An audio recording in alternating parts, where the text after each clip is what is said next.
پر قائم ہیں، لیکن تم نے خط کو جس غلط انداز کے ساتھ پیش کیا، سیکورٹی کمیٹی کے راز کو جس طرح افشا کیا، تم نے حلف سے غداری کی ہے۔ لہذا اس حوالے سے ہمارے اداروں کو سوچنا ہوگا کہ کیا پاکستان اس طرح کے مفروضوں پر مبنی الزامات اور پاکستان کی وفادار قیادت کو غداری کی طرف دھکیل لیں کہ نتائج کیا ہوں گے، ملک کس طرف جائے گا۔ پھر الیکشن چاہتے ہو، ہمیں کہتے ہو آؤ الیکشن کی طرف۔ الیکشن کے لیے 3.5 سال ہم سڑکوں پہ رہے ہیں، تم الیکشن سے بھاگتے رہے ہو۔ تمہیں الیکشن کی طرف دھکیلا ہے عدم اعتماد کی تحریک نے۔ تم میں ہمت ہے، تم میں جرأت ہے، قومی اسمبلی کے اندر عدم اعتماد کی تحریک کا سامنا کرو۔ سوال گندم جواب چنا کا سامنا کرو۔ سوال گندم جواب چنا، ایجنڈے پر ہے عدم اعتماد اور اس کو پروروگ کر رہے ہو ایک مفروضے کی بنیاد پر، قرارداد کی بنیاد پر۔ یہ کھیل نہیں چلیں گے، ہم اس کا مقابلہ کریں گے۔ اور ہم نے تمہیں 3.5 سال میں بتا دیا کہ ہم مقابلہ کرنے کی صلاحیت رکھتے ہیں۔ یہ جو تم لوگ کبھی کبھی سڑکوں پہ بلاتے ہو نا اپنے یوتھیوں کو، ان کو چوہے کے بلوں میں بھی جگہ نہیں ملے گی۔ پبلک ہم ہیں، عوام ہم ہیں، تم تو دھوکہ ہو، تم تو سراب ہو۔ تمہاری حیثیت تو آج سامنے آ گئی ہے تمہاری کارکردگی کی بنیاد پر۔ خط کے پیچھے چھپنے کی کوشش مت کرو، بتاؤ تمہاری کارکردگی کیا ہے۔ تم نے ملک کی معیشت کا کیا کیا، تم نے غریب کا کیا کیا۔ جو والدین اپنے بچوں کے تعلیم کا فیس نہیں ادا کر سکتے اس کا کیا بنا۔ جو ماں باپ اپنے بچوں کا علاج نہیں کروا سکتے اس کی جیب کی طاقت تم نے ختم کر دی۔ جو ماں باپ اپنے بچوں کے لیے بازار سے راشن خریدنے کے قابل نہیں رہے، یہ کارکردگی دکھاؤ، اس پہ بات کرو۔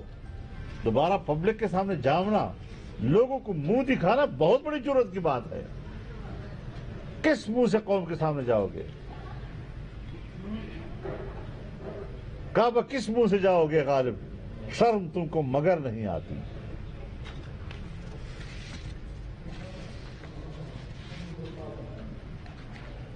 ہم چاہتے ہیں الیکشن ہوں، لیکن انتخابات کے لیے اساس ملک کا آئین ہوگا۔ آئین مجروح ہو چکا ہے، آئین کے ورقے پھاڑے گئے ہیں، آئین کی توہین کی گئی ہے۔ ہم یہی چاہتے ہیں پہلے آئین کی عزت بحال ہو، پھر اسی آئین کی روشنی میں اصلاحات ہوں تاکہ شفاف اور صاف الیکشن کی ضمانت مل سکے۔ اس طرح الیکشن میں جانا گدلے ماحول میں، اس کا تو معنی یہ ہے کہ ایک گدلے پانی سے نکلے اور دوسرے گدلے پانی میں اترے۔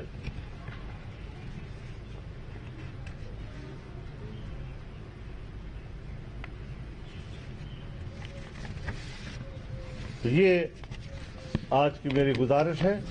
ہم بالکل بھی نرم رویہ اختیار نہیں کر سکتے۔ ہم نے 3 سال جدوجہد کی ہے، 3.5 سال تک ہم روڈوں پہ رہے ہیں، 14 ملین مارچ کیے ہیں۔ پی ڈی ایم کے زیر اہتمام پاکستان کے عوام اپنی رائے دے چکی ہے۔ سڑکوں پر اگر عوام کی رائے ہے تو وہ سامنے آ چکی ہے۔ فوج کے ادارے بھی اس کا احترام کریں گے، عدلیہ بھی اس کا احترام کرے گی، بیوروکریسی بھی اس کا احترام کرے گی۔ عوام کی رائے کا احترام سب پر فرض ہوگا۔ پرائم منسٹر عمران خان نے اناؤنس کیا ہے کہ وہ آج جشن منائیں گے عشاء کی نماز ادا کرنے کے بعد، اور F9 پارک میں نوافل ادا کریں گے۔ اس حوالے سے کیا کہیں گے؟ میں نے کہہ دیا ہے، شرم تم کو مگر نہیں آتے۔ کہا بھی کس منہ سے جا رہے ہو؟ किस बुनियाद पर, किस खुशी में जश्न मना रहे हो? धोखा देकर, दगा करके, फ्रॉड करके। हाँ, पीटीआई का ये शान बनता है कि वो फ्रॉड पर जश्न मनाए। पीटीआई का ये मकाम बनता है। तुमने कहा 10 लाख लोगों को लाऊंगा, तुम 10,000 लोगों को मुश्किल से जमा कर सके। तुमने कहा जिस दिन अदम एतमाद होगा कारकुन इस्लामाबाद आएंगे, एक कारकुन नहीं आया। अब ये बातें छोड़ दो, ये तुम्हारी नहीं रही, अब जश्न हमने मनाने हैं। मौलाना ये बताएं कि सिक्योरिटी इदारों को कितना टाइम देंगे कि वो अपनी पोजीशन वाजे करें, और कितने उस टाइम के बाद आप कब तक समझेंगे कि टाइम की बात छोड़ो, जो बात हो जाती है वो फौरी तौर पर करने के लिए होती है, वो टाइमिंग के लिए नहीं हुआ करती, और उस पर बहस नहीं होनी चाहिए। हम चाहते हैं कि हमारी सिक्योरिटी इदारे वो आवामी बहस से बाहर निकलें, उस पर बहस नहीं होनी चाहिए। अगर वो खुद अपने आप को इस बहस में उतारते हैं तो फिर वो अपने गिरबान में जानकर सोचेंगे हमारे से क्या गिला करेंगे। मौलाना साहब, ये तारीख रही है पाकिस्तान में कि एस्टेब्लिशमेंट जब भी चाहती है कि मक्खन से बाल की तरह निकाल कर फेंक देती है हुक्मरानों को, वज़ीर आज़म को। ये किसके बलबूते पर अभी तक इस तरह डटे हुए हैं?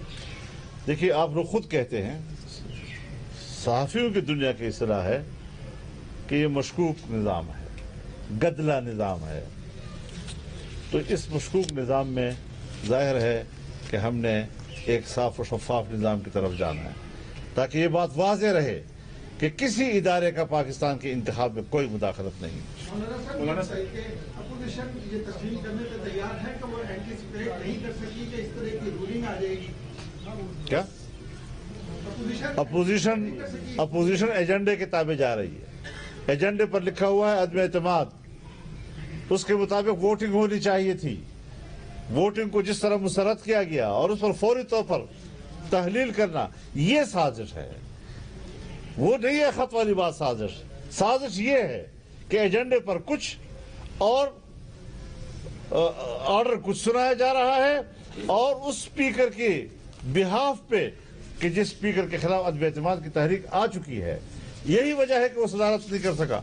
लेकिन ड्राफ्ट क्योंकि वही पुराना था, इतना भी नहीं सोचा कि ड्राफ्ट को तब्दील तो करें, उसके दस्तखत तो वहां से उड़ाएं।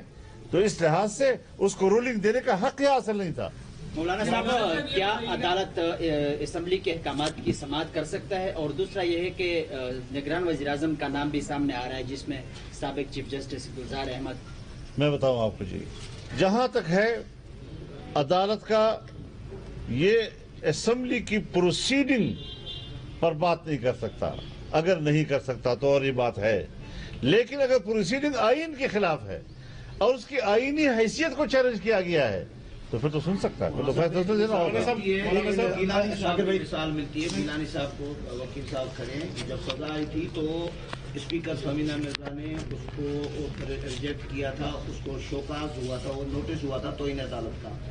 ये रात जो अटॉर्नी जनरल आए थे उस वक्त उन्होंने टीवी पर आकर कहा है कि अदालत कर चुकी है फमीदा मिर्जा। मैं याद करता हूँ, मैंने कल खुद एक इंटरव्यू में इसकी मिसाल दी है। 88 में हमारी सूबाई असम्बली बलूचिस्तान तोड़ी गई और अदालत ने 24 घंटे के अंदर बहाल कर दिया उसको। 24 घंटे के अंदर बहाल किया। अगर कुछ चीजें बड़ी वाज़ेह होती हैं, उन वाज़ेह चीजों के ऊपर अदालती कार्रवाई दिनों तक मुलतवी होना, ये भी शुबहात पैदा करता है। हमारा हस्ब कानून आया, असम्बली ने पास किया, लेकिन यहाँ पर पहले कहा गया। JUIF के सरबराह मौलाना फजलुर रहमान मीडिया से गुफ्तगू कर रहे हैं।